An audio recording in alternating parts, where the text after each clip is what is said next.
श्री राम जय राम, जय जय राम। श्री राम जय राम, जय जय राम। श्री राम जय राम, जय जय राम। श्री राम जय राम, जय जय राम। श्री राम जय राम, जय जय राम। श्री राम जय राम, जय जय राम। श्री राम जय राम, जय जय राम।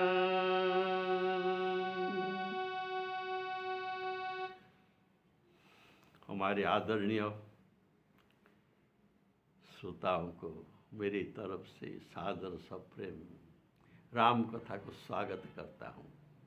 तो प्रेम से बोलिए श्री राम जय राम, जय जय राम। श्री राम जय राम, जय जय राम। आप लोग पिछले एपिसोड में सुने थे पार्वती जी कितना कठिन तपस्या कर रहे थे कि शिव जी को वर रूप में प्राप्त करेंगे।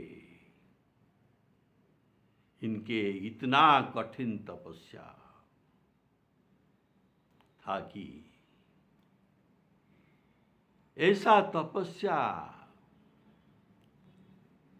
किसी ने भी किया नहीं था।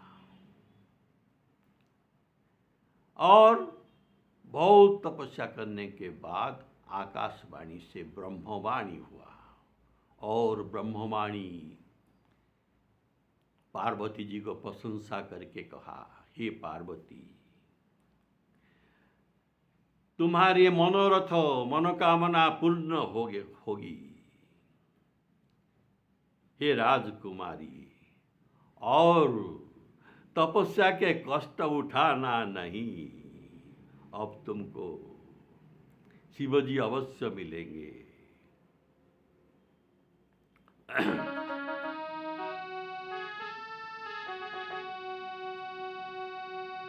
देखी उमही तप क्षीण शरीरा,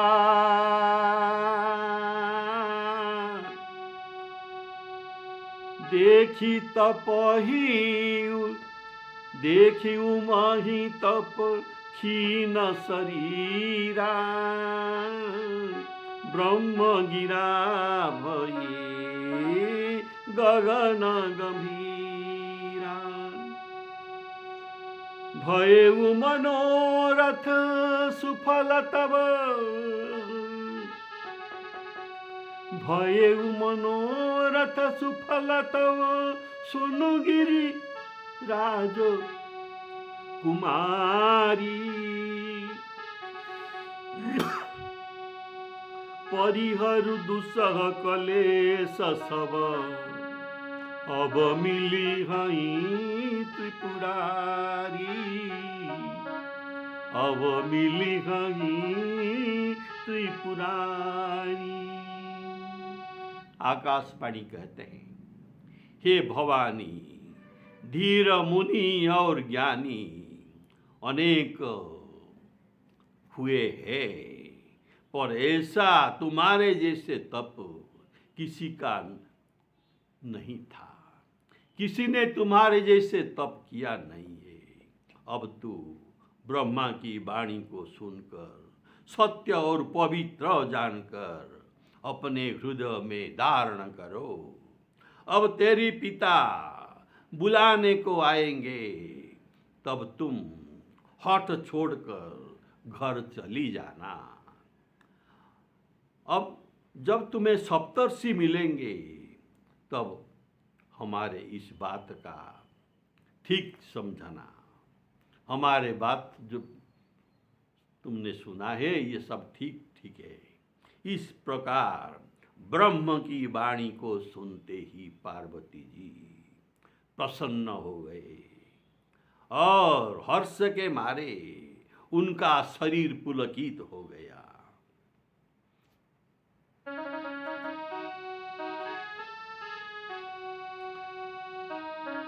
असतप काहु न कीन भवानी, असतप काहु न कीन भवानी, भये अनेक धीर मुनि ज्ञानी, अब उरधरहु ब्रह्मवर वाणी, सत्य सदा संतत सुचि जानी। आवै पिता बोलावन जबहि, हठ परिहरि घर जाएहु तबहि, मिलेहि तुमहि जब सप्त ऋषि सा, जानेहु तब प्रमाण बागीसा। सुनत गिरा विधि गगन बखानी, पुलक गात गिरिजा हरसानी। आकाशवाणी ने कहा कि असतप काहु न किन्न भवानी, हे भवानी, आज तक किसने तुम्हारे जैसे तप नहीं किया था। देखो, मुनियों ने बहुत तप किया है कि, लेकिन इतना छोटा अवस्था में कोई नहीं किया है। दूसरा, मनु शत्रुपा जब तप करने आए थे तब उनके शरीर हुष्ट पुष्ट था और ये वयस्क थे, लेकिन तुम्हारे जैसे कोई छोटे अवस्था नहीं थे। ध्रुव जी तपस्या किए थे। जब ये तपस्या कर रहे थे, ये वायु पीकर तपस्या कर रहे थे, पर तुमने तो वायु भी छोड़ दिया। तुमने तपस्या में वायु भी पीना छोड़ दिया। तो सबसे तुम्हारा तपस्या कठिन और अधिक है। तुम युक्त भव के लिए, भव अर्थात अपने पति के लिए तुम तपस्या कर रहे हो, इसीलिए तुम्हारे नाम आज से भवानी होगा। तुम अपने पति के लिए तपस्या कर रहे हो, इसीलिए तुम्हारा नाम आज पर से भवानी रहेगा। और देखो, ब्रह्मवाणी में जो कहा, सदा ब्रह्मवाणी जो कहा, सदा संतत सूचि जानी। ब्रह्मवाणी को सदा सूचि एवं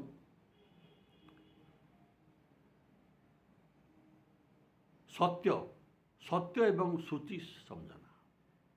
देखिए, ये कहने का भाव, सब बात, बहुत बात सत्य होते हैं लेकिन सूचि नहीं होते। बहुत ऐसे बात है जैसा बहुत माने सत्य होते हैं पर ये सूचि अर्थात पवित्र नहीं है। उदाहरण के स्वरूप, महाभारत युद्ध में जब द्रोणाचार्य का वध हो रहा था, युधिष्ठिर महाराजा ने क्या कहा,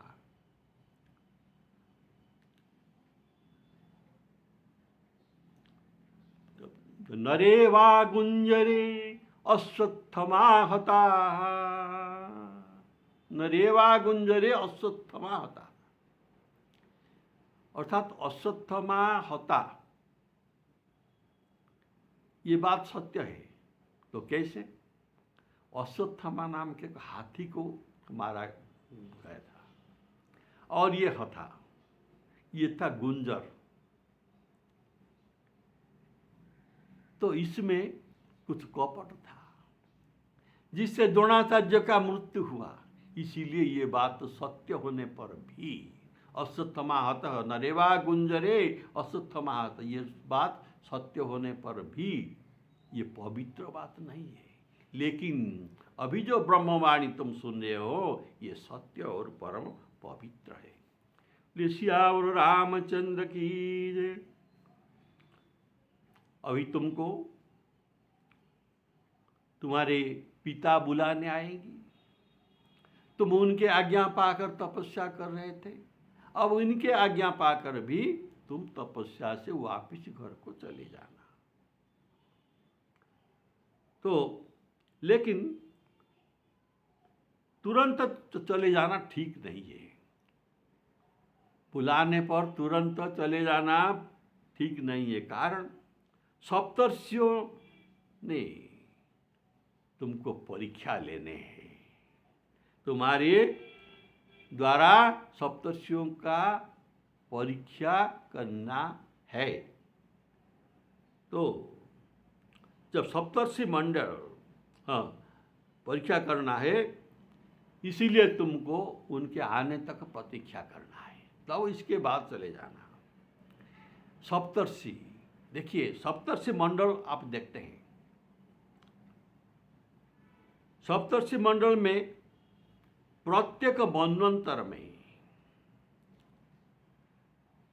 भिन्न भिन्न ऋषियां सप्तर्षि मंडल में बैठते हैं। अभी कौन है? क्रतु, पुलक, पुलस्त्य, अत्रि, अंगिरा, वशिष्ठ, मरीचि, ये 7 सप्तर्षि है। अत्रि, वशिष्ठ, कश्यप, गौतम, भरद्वाज और विश्वामित्र और जमदग्नि सप्तर्षि है। अभी ये वैवस्वत मनंतर में इनका स्थान सप्तर्षि मंडल में है। याज्ञवल्क्य भरद्वाज जिसे कहते हैं कि आप जो सुन रहे हैं याज्ञवल्क्य संवाद कह रहे हैं और भरद्वाज जी सुन रहे हैं। अभी शिव पार्वती का या काकभूषणी का चरित्र शुरू हुआ नहीं है, अभी इनका बचानाल चल रहा है। याज्ञवल्क्य कह रहे हैं और भरद्वाज जी सुन रहे हैं। तो याज्ञवल्क्य कहते हैं, हे भरद्वाज जी, मैंने उमा जी के सुंदर चरित्र तुमको सुनाया, अब शिव जी के भी सुहावना चरित्र सुनो। देखो, जब से सती ने जाकर शरीर त्याग दिया पिता के यज्ञ में, तब से शिव जी के मन में वैराग्य उत्पन्न हो गया। ये सदा रघुनाथ जी के नाम जपने लगे और जहां तहां फिरते हैं और श्री रामचंद्र जी के गुणों की कथाएं सुनने लगते हैं। चिदानंद सुख के धाम, मोह मद और काम से रहित शिवजी संपूर्ण लोकों में आनंद देने वाले भगवान श्रीहरि को हृदय में धारण करके भगवान के ध्यान में मस्त होकर पृथ्वी पर विचरण करने लगे।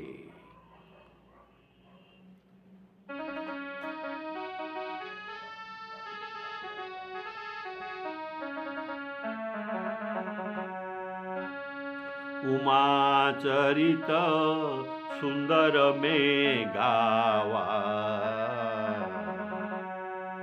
उमाचरित सुंदर में गावा, सुनहु शंभु कर चरित सुहावा। जब ते जाए सती तनु त्यागा,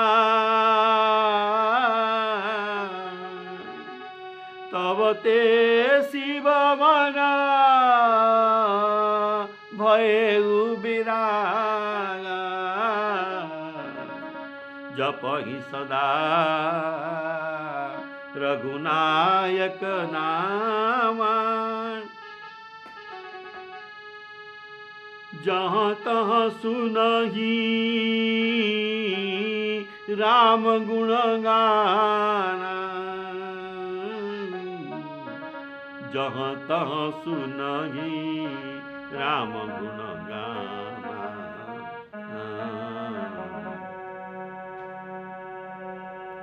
चिदानंद सुख धाम शिव। चिदानंद सुख धाम शिव।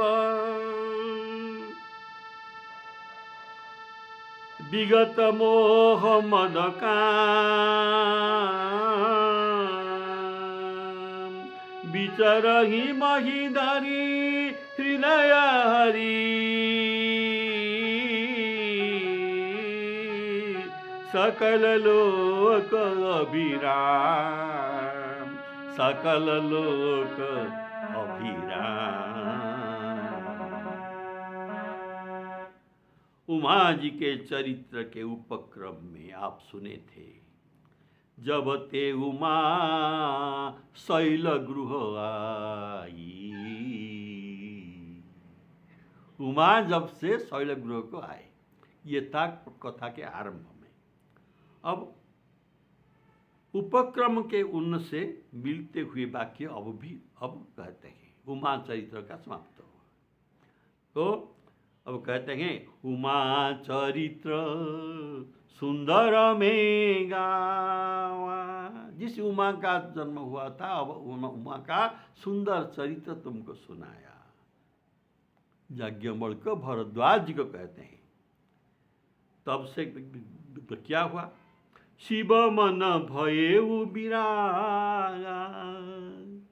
शिव मन में भयउ जो विरागा, वैराग्य।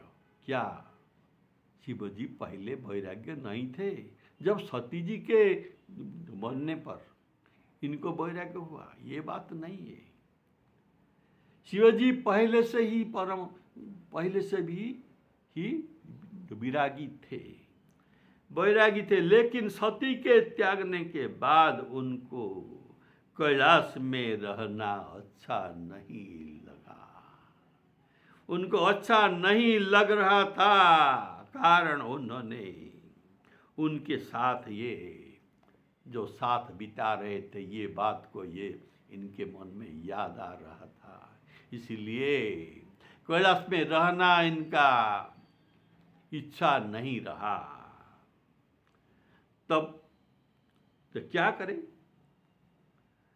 सत्संग कर रहे थे, बाहर चले आए, कैलाश से बाहर चले आए और सत्संग कर रहे थे कि इसलिए तीर्थाटन कर रहे हैं। तीर्थाटन में विभिन्न प्रकार प्रवचन भी चलते हैं। जहाँ राम कथा होता है वहाँ बैठकर सुनते हैं। कैलाश में उनके विरह में ये रह नहीं पाए। वे कहीं मुनि ऋषियों से को ज्ञान उपदेश देते थे। घूमते समय कहीं मुनि मिले तो उनको ज्ञान उपदेश देते थे। और जो श्री राम जी के चरित्र गुणों कथा को सुनाते थे, वर्णन करते थे। यद्यपि ये सुजान सब कुछ इनको मालूम है, तथापि शिवजी राम कथा के अनुरागी होने पर वहाँ बैठकर राम जी के गुणगान सुन रहे थे। तो भगवान अपना भक्त सती के वियोग के दुख से दुखी थे। इस प्रकार बहुत समय बीत गया। श्री रामचंद्र जी के चरणों में शिव जी का प्रतिदिन नित नई नई प्रीति हो रही थी। शिव जी के कठोर नियम, शिव जी के कठोर नियम और अनन्य प्रेम और उनके हृदय में भक्ति का अटल प्रेम देखकर श्री राम जी रह नहीं पाए और उनके सामने प्रकट हो गए। शिव जी के सामने एक दिन प्रकट हो गए। बोलिए सियावर रामचंद्र की जय।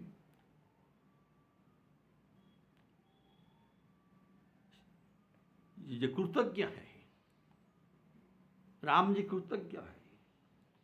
कृतज्ञ अर्थात किसी के उपकार को ये मानने वाला है, इसको कृतज्ञ कहा जाता है। तो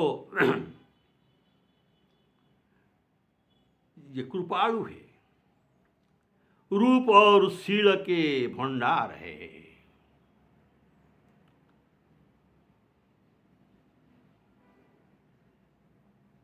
जब श्री राम जी प्रकट हुए, उन्होंने बहुत तरह से शिव जी को सराहना किया, प्रशंसा किए और कहा, आपके बिना ऐसे कठिन व्रत को कौन निर्वाह कर सकता है।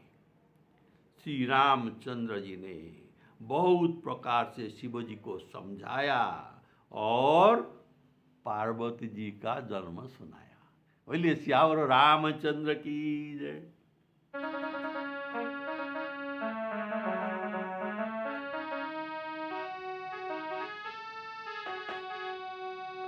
कबहु मुनि न उपदेश ही ज्ञान, कबहु राम कतहु राम गुण करती बखाना। यद्यपि अकाम तदपि भगवाना,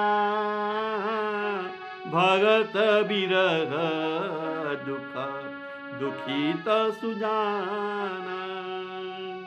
यही विधि गए काल बहु बीती, नित नहीं होई राम पद प्रीति। नेम प्रेम सब शंकर देखा,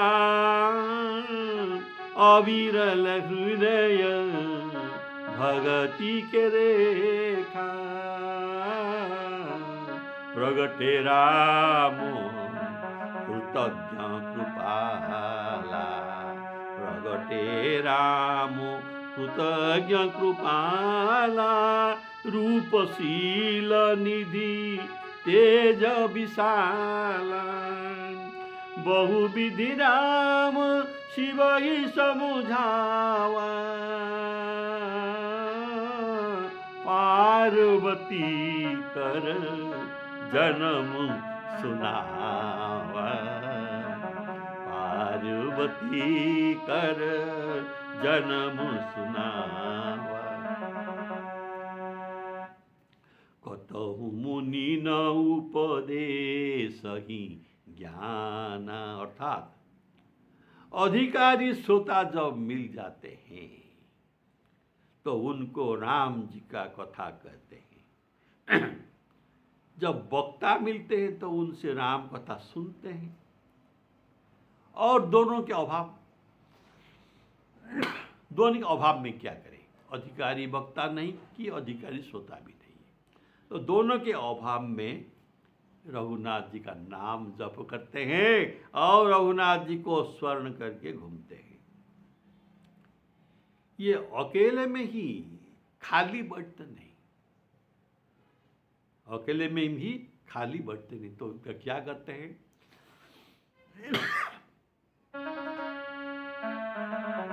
जप ही सदा रघुनायक नामा, जप ही सदा रघुनायक नाम। तो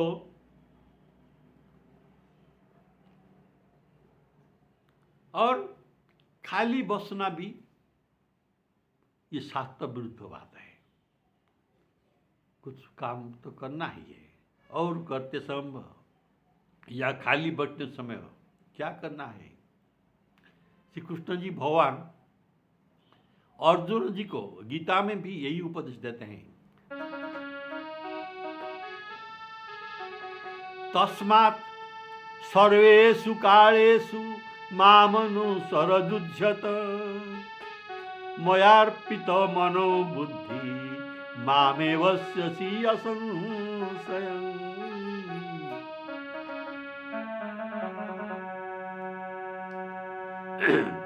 ओ जपहि सदा रघुनायक नामा। शिवजी कभी खाली बैठते नहीं, जपहि सदा रघुनायक नामा। ऐसा ही करना चाहिए कि क्या करना चाहिए? राम ही सुमीरिय, राम जी का स्मरण करना चाहिए। गाइय राम जी का गुणगान करना चाहिए। संतत सुनिय राम गुण ग्रामहि, संतत सुनिय राम गुण ग्रामहि। ऐसा गोस्वामी जी कहते हैं, बताते हैं, ऐसा करना चाहिए। तो रूपशील तेज विशाला, श्री राम जी को यहाँ गोस्वामी जी ने कहा रूप शील निधि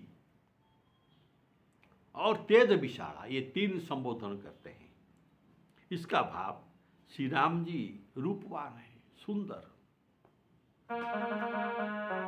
कंदर्प गणित अमित छविनव नील नीरद सुंदरं, पटपीत मानव तरित रुचि सुचि नौमि जनक सुतावरं। इतना रूपवान है कि श्री राम जी कोटि कंदर्प को इकट्ठा रख जाए तो, और इन सबके सुंदरता को एक पलड़ा में रखा जाए और एकला राम जी के सुंदरता को दूसरा पलड़ा में रखा जाए, तो राम जी का सुंदरता ये कोटि कंदर्प की सुंदरता से अधिक ही होगा। इसलिए रूपवान, शीलनिधि, शीलनिधि अर्थात कौन? शील क्या है? ये शील का ये सागर है। शील है जिनके पास विनम्रता हो। कैसा विनम्रता? जो आप बड़े होते हुए भी छोटों का आदर दे, आप बड़े होते हुए भी छोटों का आदर दे, ये है विनम्रता, ये विनम्रता के सागर। श्री राम जी कितना बड़ा है, भगवान है, लेकिन इनके भक्तों को आदर देते हैं। संतत दासन देहु बड़ाई, संतत दासन देहु बड़ाई। सदा सर्वदा दासों को बढ़ाई देते हैं। देखिए श्री राम जी के कृपा से हनुमान जी समुद्र लांघकर सीता जी का ठाव किया और इनका संदेश लाकर राम जी को दिया। पर यहाँ श्री राम जी हनुमान जी को तो क्या कहते हैं? दासों को बढ़ाई देते हैं। ये मेरे कृपा का बात नहीं, तुम्हारे काम है, तुम्हारे कर्तृत्व ऐसा महान था कि मैं तुम्हारे पास ऋणिया हो गए और तुम मेरे साहूकार हो गए।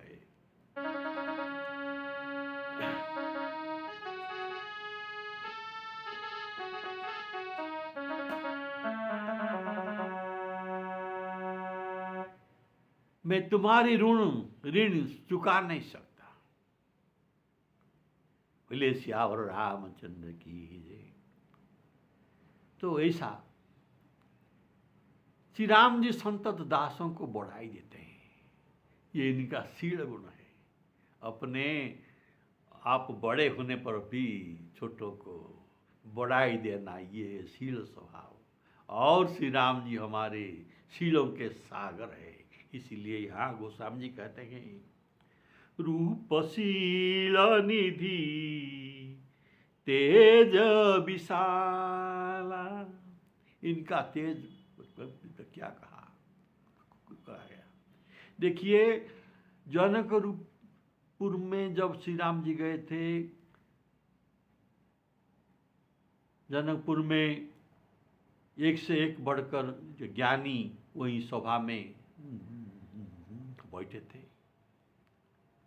वो ज्ञानियों ने रूप को मिथ्या मानते हैं, और जब श्री राम जी पहुंच गए वहां पर, फुलवाड़ी देखने गए थे और ये सभा में आकर पहुंच गए, तब सब उनके तेज को देखकर खड़ा हो गए। जनक जी जैसे सभी खड़ा हो गए। तो ये किस लिए ना, तेज विशाल, श्री राम जी के विशाल तेज। बोलिए श्यावर रामचंद्र की जय। और देखिए, निषाद राज जासु छाव छुई ले सींचा। कितना छोटा है राम जी से, उनको सखा बुलाते हैं, उनको आलिंगन करते हैं। तो ये राम जी के बिना और किसी का साथ इनका इसका संभव नहीं होता, क्योंकि राम जी शील के सागर हैं। बानर भालुओं को अपनाया, क्या क्या नहीं किया। बोलिए श्यावर रामचंद्र की जय। तो रूप और शील के शिव जी के पास है। शिव जी के पास रूप और शील तो है। शिव जी तो बहुत सुंदर है, तो और शील गुण भी इनके पास है। लेकिन श्री राम के रूप श्री लंका सागर है, इसीलिए कहा गया ये सागर है, रूप के सागर है और शील के सागर है। रूपशील, इसीलिए श्री राम जी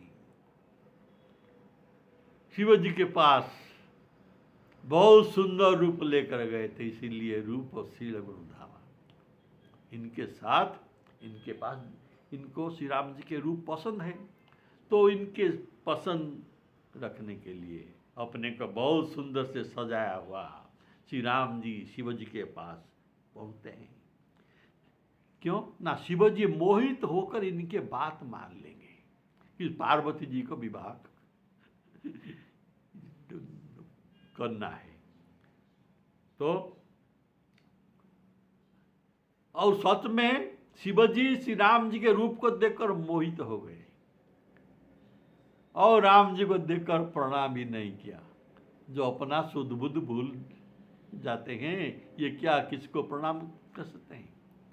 तो ऐसा ही हुआ। यहाँ गोस्वामी जी ने लिखा है, श्री राम जी को शिव जी ने, जिनका इष्ट देव श्री राम जी है, इनको भी आने पर ये प्रणाम नहीं किया है। इसलिए ना ये इनके रूप देखकर मोहित हो गए।